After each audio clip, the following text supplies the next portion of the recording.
I thank the Indian Society of Gastroenterology for selecting me for this prestigious oration. I am privileged to present this talk to this audience, and the topic which I have chosen today is organ failure in acute pancreatitis, the PGI experience, insights and lessons learned. This is based upon our experience on acute pancreatitis in the last 15 years. As we know, the three major predictors of outcome in acute pancreatitis are organ failure, necrosis, and infection. The revised Atlanta classification of 2012 categorized the grading severity of acute pancreatitis on the basis of organ failure. If the organ failure was absent, it was denoted as mild pancreatitis. If the organ failure was transient, that is lasting less than 48 hours, the severity was classified as moderate. Such patients could have or not have local or systemic complications. Patients with persistent organ failure, that is organ failure lasting more than 48 hours, were classified as severe acute pancreatitis. The classification used modified Marshall scoring system for scoring the organ failures. The three organs which were included were respiratory failure, renal failure, and cardiovascular failure. Now, how the work which we have carried on over the last 15 years has looked at different aspects of organ failure in acute pancreatitis, starting with how often does organ failure occur in acute pancreatitis. In this early study on 161 hospitalized patients of acute pancreatitis, we found that 53% of them had organ failure. Nearly half of them had only one organ failure involved. Another 1/3 of patients had two organ failures involved, and about 18% of patients had all the three organs involved. Overall, pulmonary failure was the commonest organ involved, followed by renal and cardiovascular. When we looked at the correlates of organ failure in such patients, we found that the age of the patients and the extent of pancreatic necrosis emerged as significant correlates of organ failure and not infection of the pancreatic necrosis. Briefly looking at mortality in acute pancreatitis, in our retrospective data of 745 patients, we found that the single most important predictor of mortality in patients with acute pancreatitis was organ failure.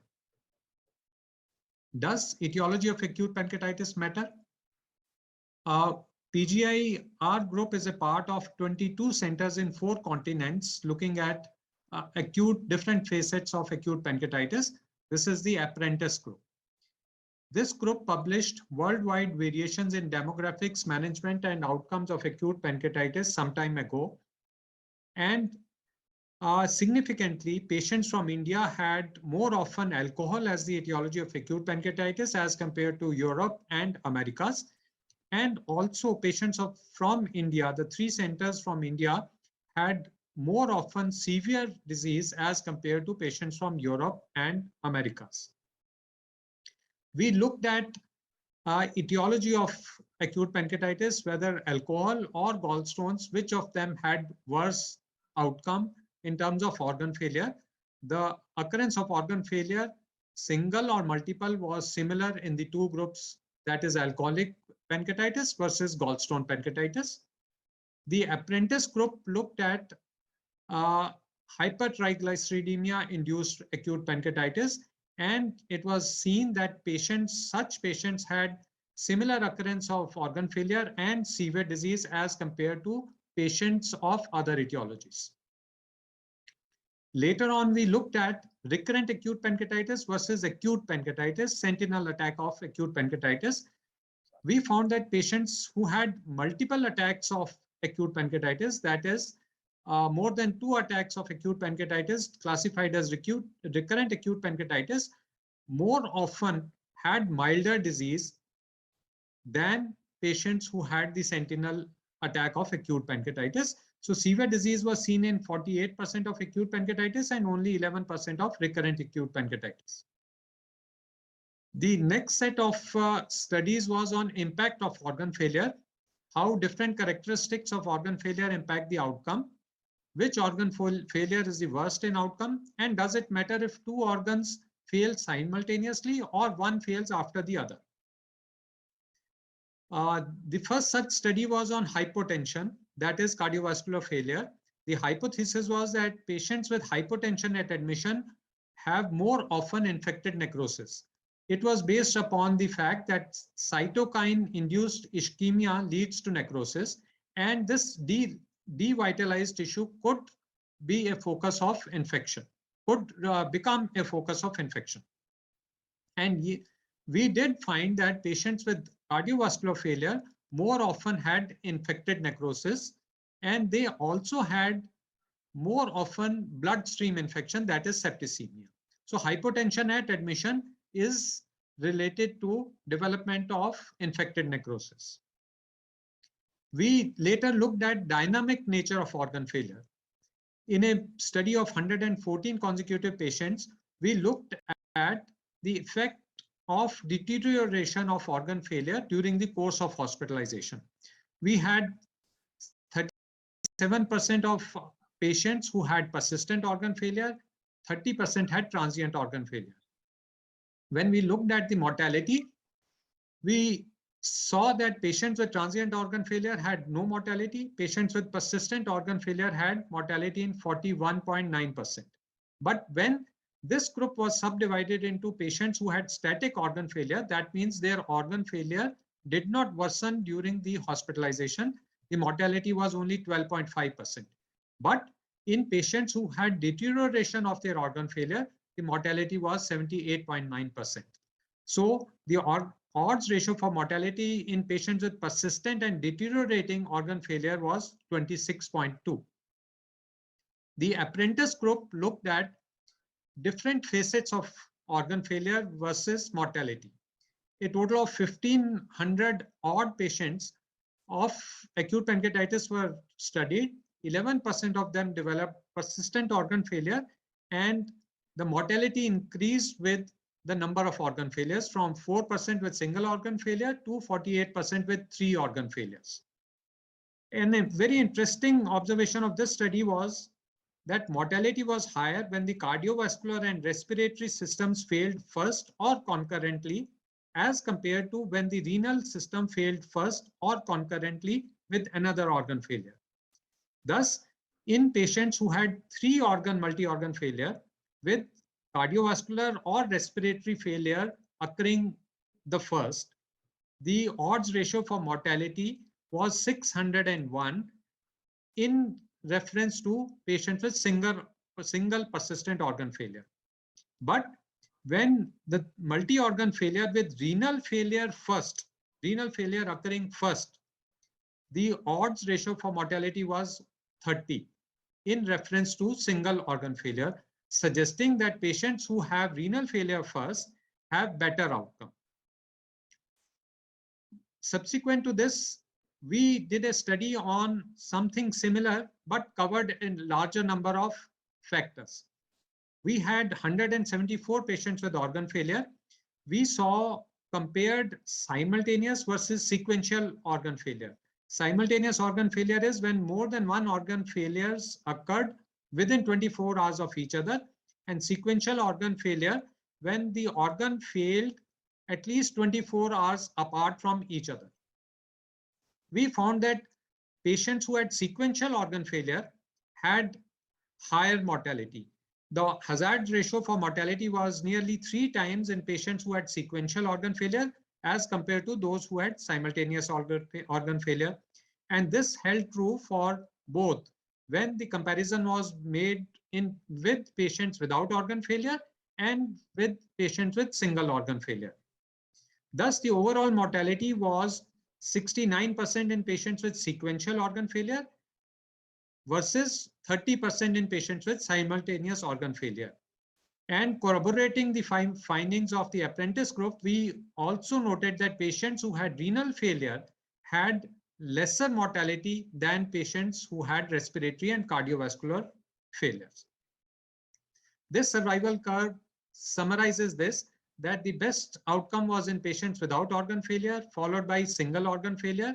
Among patients with multiple organ failures, patients who had simultaneous organ failure had better outcome, and patients who had sequential organ failure had the worst outcome. We also looked at duration of organ failure. If the organ failure lasted more than 3 weeks, the mortality was worse as compared to the other groups. Thus, mortality was higher if cardiovascular or respiratory failure occurs first as compared to renal failure, and sequential organ failure has more mortality than simultaneous organ failure. Now, we had also a few studies on different organ failures: respiratory, renal, and cardiac. The first one was on the respiratory failure, where we documented that the degree of pancreatic necrosis correlated with respiratory failure. That is, patients who had higher degree of pancreatic necrosis had higher chances of respiratory failure. Subsequently, we looked at cytokine profile in patients with acute lung injury, whether cytokine levels could predict acute lung injury. In 128 patients of pancreatitis, we had elevation of pro-inflammatory cytokines in patients with respiratory failure as expected, but levels of both IL-6 and IL-8 had a very good sensitivity for predicting acute lung injury, and a combination of IL-6 and IL-8 more than 251 picogram per ml had a specificity for prediction of ALI of 100%. We looked at NGAL, that is neutrophil gelatinase associated lipocalin, for predicting renal failure. 50 patients of AP were studied with urinary and serum NGAL.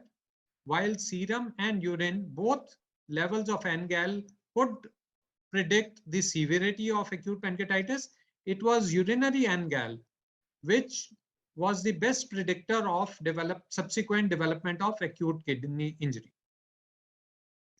We also looked at some other selected cytokines in patients of acute kidney injury.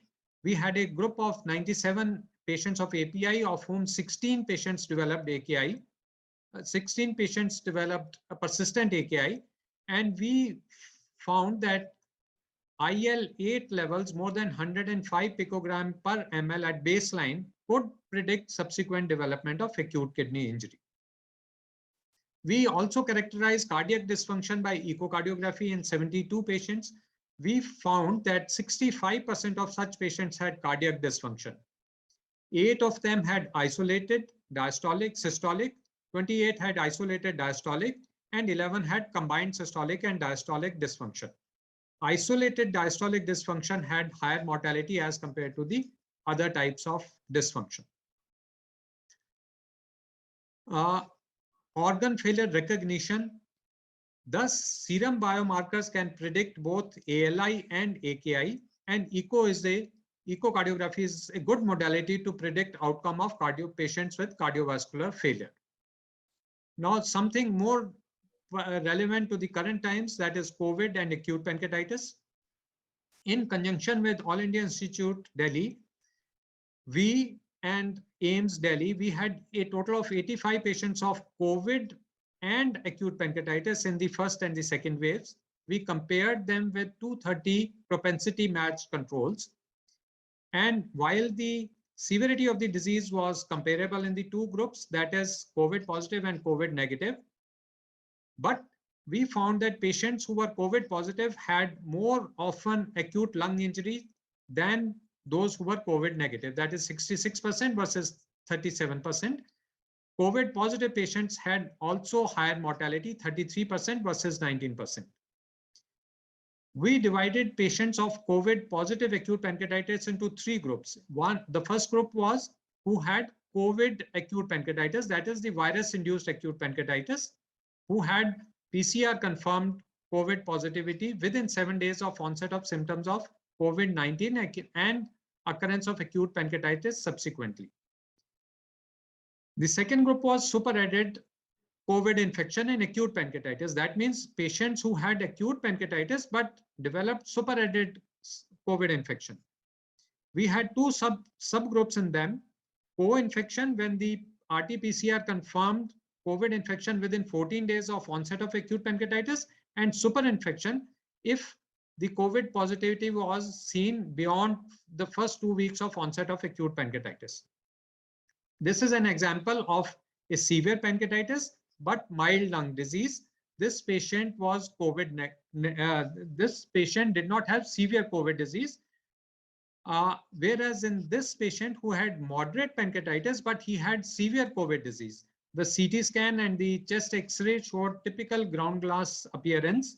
Thus, a patient with mild, moderate pancreatitis had more chances of a worst outcome in terms of survival because of a higher grade of COVID infection in the lung, as compared to a moderate pancreatitis, a severe pancreatitis who had milder COVID lung. Thus, COVID acute pancreatitis had higher mortality than super or co-infection with acute pancreatitis with SARS virus. This group, that is COVID positive, COVID acute pancreatitis, had the worst outcome as compared to patients with COVID co-infection or COVID superinfection or controls. Now, lastly, coming to which treatment modality resolves organ failure faster. We have, apart from organ support, the two main modalities of treating patients with necrotizing pancreatitis are EUS guided drainage or percutaneous drainage. In first such study, we looked at outcome measures between EUS guided and PCD drainage. 116 patients versus 112, two patients, we found that patients who were subjected to EUS guided drainage had more often resolution of organ failure and faster time to resolve a resolution of organ failure as compared to patients who were subjected to percutaneous drainage. So EUS drainage scores over percutaneous drainage in resolution of organ failure. But some patients are not candidates for EUS guided drainage. They are subjected to percutaneous drainage. And among these patients, we randomized them into early or proactive drainage versus the standard or the delayed PCD group. We found that patients who were subjected to proactive drainage, that is early drainage, had more organ failure resolution, and faster organ failure resolution than the delayed or the standard group. Thus, confirming that patients who should be taken up for early drainage by a proactive method. Thus, to summarize our findings over the last 15 years on acute pancreatitis and organ failure, we have thrown new insights into characteristics of organ failure, the type of organ failure, the duration of organ failure, and sequential occurrence of organ failure, biomarker levels in predicting organ failure, COVID and acute pancreatitis, and lastly, what are the methods of resolution of organ failure, which works faster, which works better. With that, I thank the team PGI who have been with me in the last 15 years on acute pancreatitis. All the DM residents and all the faculty members mentioned here have worked tirelessly to bring this work to this level. Some of these senior residents have now shifted to the faculty, and I'm so happy that they because of their work on acute pancreatitis, they have done so well in life. Thank you. We are proud to have a phenomenal lecture from our president. May I request YK Joshi Saab to do the final remarks? Thank you, Dr. Kochar. It was one of the most scientific and highly educative and informative lecture I have ever heard. With all your 15-20 years data, it was really a very, it's a treasure of information on pancreatitis. And I think it has done a good justice to the memory of the Professor C.M. Habibullah, whom I knew personally for more than 2 decades. I think once again, we thank Dr. Kochar, and I think since it is oration, there are no questions or answers. So thank you again. Thank you. Thank you, chairpersons. Thank you, Dr. Kochar, for that excellent oration. We now move on to the second oration of the day. This will be delivered by Dr. Usha Datta. May I call upon Dr. Yogesh Chawla, Dr. Ramesh Ruprai, and Dr. Vinay Thorat. Chairpersons, kindly take over the proceedings.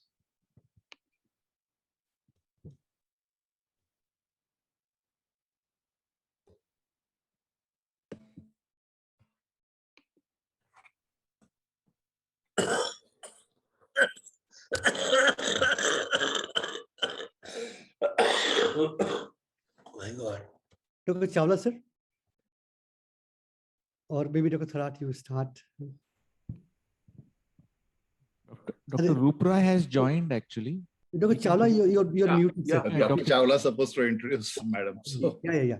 You know, the video was blocked and Perfect, sir. the voice was also muted. I was on the screen. Yes. Well, we move on to the next oration, and that is Dr. Rakesh Tandon oration, which has been instituted for the first time. The entire ISG is familiar with this genius in the field of gastroenterology. He's been attending all the gastroenterology meetings that have happened over the years and has been questioning different speakers right till the end when he left us in 2020. Just to tell you that he was born in Allahabad in 1941. And after that, he trained himself in India and United States. And he then later joined